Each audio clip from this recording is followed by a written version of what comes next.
प्रदर्शन कर रहे हैं सैकड़ों की तादाद में, क्या उद्देश्य है जिसको लेकर आप आए हैं अपनी मांग को लेकर? देखिए, आज सबसे पहले मैं आपके चैनल के माध्यम से ये 26 तारीख है और संविधान दिवस है। मैं संविधान दिवस की मुबारकबाद देना चाहूँगा आपके चैनल के माध्यम से सभी देशवासियों को। और हमारा आने का विषय ये है कि एक कुख्यात अपराधी को गिरफ्तार कराने आए हैं, जिसका नाम है ये महेश चंद आगरी। महेश चंद आगरी 2001 में मामूली सा वर्कर था जो बागेश्वर में मजदूरी किया करता था, छोटी मोटी। उसके बाद इसकी बहुजन समाज पार्टी के कार्यालय में इसकी नौकरी लग गई। अच्छा, नौकरी के उपरांत ये 10-15 सालों के अंदर इसने अपनी आपराधिक गतिविधियों के कारण भूमाफिया बनकर उभरा ये उत्तराखंड में, और इसने बेनामी संपत्ति 500 करोड़ की संपत्ति बना डाली और कंस्ट्रक्शन और गंगा सर कंस्ट्रक्शन कंपनी खड़ी की। एक ही कंपनी नहीं, इसकी 2-3 कंपनियां और हैं जो इसकी चलो बेनामी संपत्ति इसकी 500 करोड़ की है। और इससे जनता त्रस्त है उत्तराखंड की। उत्तराखंड में क्या काम है इसका? वहाँ के गरीबों को धमकाना, उनसे एग्रीमेंट करना और बाद में उनकी ज़मीनें औने पौने दामों में बेच देना। तो वहाँ की जनता को डरा धमका कर ये अपराधी 500 करोड़ का अपराध 500 करोड़ का बना। यही कारण है और हम इसकी गिरफ्तारी की मांग करने आए हैं। और हम आज इसके आप लोगों के चैनल के माध्यम से ये देना चाहते हैं कि 5 ज्ञापन देंगे। एक देंगे हम परिवर्तन निदेशालय को, एक देंगे गृह मंत्रालय को, एक देंगे माननीय कमिश्नर जी को, एक देंगे अजय भट्ट जी उत्तराखंड माननीय सांसद जी को, एक अनिल बलूनी जी को देंगे जो सांसद हैं और उत्तराखंड के रहने वाले हैं। 5 ज्ञापन प्रेषित कर रहे हैं। आप लोगों के चैनल के माध्यम से और बता देना चाहता हूँ मैं इनकी गतिविधियाँ यही नहीं रुकी।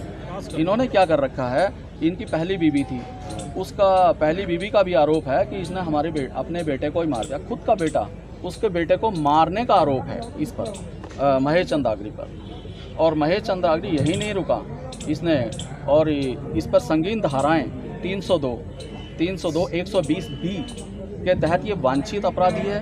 और 4 साल से ये भगोड़ा 4 साल से वहाँ की उत्तराखंड की सरकार ने इसे भगोड़ा घोषित किया हुआ है। इस पर 50,000 का इनाम रखा है, 50,000 का इनाम भी रखा है और इसे गिरफ्तार नहीं किया। उसके बाद भी, भगोड़ा होने के बाद भी इसकी अग्रिम जमानत कैसे हो गई? इसमें शायद प्रशासन के कुछ लोग मिले हुए हैं और प्रशासन के काफ़ी लोग मिले हुए हैं। तो हम नहीं चाहते ये इस तरह का अपराधी खुला घूमे और भीम फोर्स के माध्यम से हम इस अपराधी को तत्काल गिरफ्तार कराना चाहते हैं। हम ईडी से मांग करते हैं आपके चैनल के माध्यम से इस पर जांच बैठाई जाए और जांच में दूध का दूध पानी का पानी हो जाएगा कि 500 करोड़ की संपत्ति अजीत इसने कैसे की। ये विषय है, ये गंभीर विषय है। ऐसे अपराधियों को खुला छूट दे रही है उत्तराखंड की सरकार, ये गंभीर विषय है और चिंता का। कार्रवाई कर क्यों नहीं रही? जी देखिए, 500 करोड़ का व्यक्ति है, अब कहीं ना कहीं तो इसका जो पैसे का दबदबा है, इसीलिए यही कारण है, इसीलिए काम नहीं कर रही है। कहीं ना कहीं ये इससे पुलिस अफसर भी मिले। देखिए, यहाँ कुछ ही दूरी पे जो है प्रधानमंत्री मोदी जी रहते हैं, गृह मंत्रालय भी है, पार्लियामेंट भी चल रहा है। क्या संदेश देंगे, क्या मैसेज देंगे? हाँ, संदेश ये है कि ऐसे कुख्यात अपराधी को तत्काल गिरफ्तार किया जाए और ईडी CBI से जाँच कराई जाए और जाँच करा के उसको जेल की सलाखों के पीछे धकेला जाए। यही हमारा संदेश है माननीय प्रधानमंत्री जी के लिए। आपने वहाँ लोकल स्तर पे भी कोई कार्रवाई की है? हाँ, लोकल स्तर पर, जी बिल्कुल, लोकल स्तर पर इस पर कार्रवाई की है। इसीलिए वहाँ पर काम नहीं बना तो हमने उत्तराखंड का रुख किया है अपनी जनता के साथ। क्या पॉलिटिकल भी स्टेटस इसका ऊंचा है क्या? आप कह सकते हैं? देखिए, आप कह सकते हैं लेकिन हम नहीं कह सकते। हमारे लिए तो ये एक आम आदमी ही था और आज भी एक आम आदमी है। अब 500 करोड़ का सवाल है तो कहीं ना कहीं तो स्टेटस ऊंचा होगा ही उसका। देखिए, पावर, पैसा पूरा दुरुपयोग, पावर और पैसे का संपूर्ण दुरुपयोग इसके द्वारा किया जा रहा है। आप सभी पत्रकार बंधुओं से मेरा यही निवेदन है कि आप इसकी जांच करवाने में हमारा सहयोग करें। पहले भी पूर्व में भी पत्रकारों ने इसके लिए उत्तराखंड सरकार में पूरी अच्छी मतलब पूरे आधे पेज की भी न्यूज़ आई है, पूरी विज्ञप्ति दी गई है, लेकिन उस समय देखा गया है, उसके बाद भी इसके ऊपर कार्रवाई क्यों नहीं।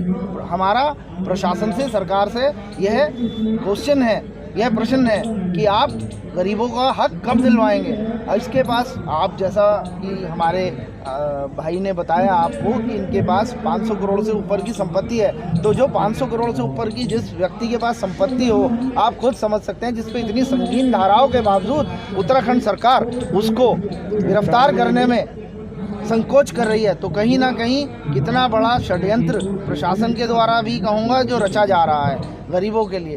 जिस देश में माननीय मोदी जी जो हर समय गरीबों की मदद करने के लिए तैयार रहते हैं, मेरा मोदी जी से, उत्तराखंड के धामी जी से निवेदन है कि इस पाखंडी को, इस धूर्त को, इस हत्यारे को जल्द से जल्द गिरफ्तार किया जा सके, जिससे गरीबों का दिया हुआ, छिना हुआ हक उन्हें वापस मिल सके। आप पत्रकार बंधुओं से यही निवेदन है कि आप इस न्यूज़ को, इस विज्ञप्ति को हमारे ज्ञापन से छापें। नहीं मानती तो नेक्स्ट आगे हमारा इससे बड़ा प्रदर्शन उत्तराखंड में होगा। उत्तराखंड से हम लोग कूच करेंगे माननीय प्रधानमंत्री जी को ज्ञापन देने के लिए। क्या ये भारत में है कि बाहर चला गया? ये तो अब हम इस बारे में हमें कुछ नहीं पता, लेकिन लास्ट हमें जो पता चला है कि यह नई दिल्ली का निवासी है, इसलिए हम नई दिल्ली की तरफ कूच किए हैं। पार्लियामेंट थाने वालों से हमें बहुत प्रशासन से सहयोग मिला, बहुत जल्द से जल्द उन्होंने हम लोगों को ये धरना प्रदर्शन उपलब्ध कराने की जगह दी। अब आप भाइयों का सहयोग है तो मुझे लगता है माननीय मोदी जी इसको गिरफ्तार करवाने में हम सबकी मदद करेंगे। 2 कंपनी है, क्या वो रनिंग में है या बंद हो चुकी है? भाई सब करता रहता है, ऐसे अपराधी से आप क्या वो सोच करेंगे। हो सकता है आज इसकी सन कंस्ट्रक्शन है, कल इसको दूसरा नाम कर ले। हमारे पास लिस्ट है, क्योंकि हमारे पास जो इसकी लिस्ट है बेनामी संपत्ति, जैसे मैंने आपको बताया पहले भी कि यहाँ पर नोएडा में, गाजियाबाद में, दिल्ली में इसकी अवैध संपत्तियाँ हैं, तो वो तो जांच के बाद ही खुलासा होगा। हम जितनी सूचना उपलब्ध करा सकते थे सरकार को, हम ज्ञापन लाए हुए हैं और हम इस ज्ञापन को आपके माध्यम से आज उनको सौंपेंगे।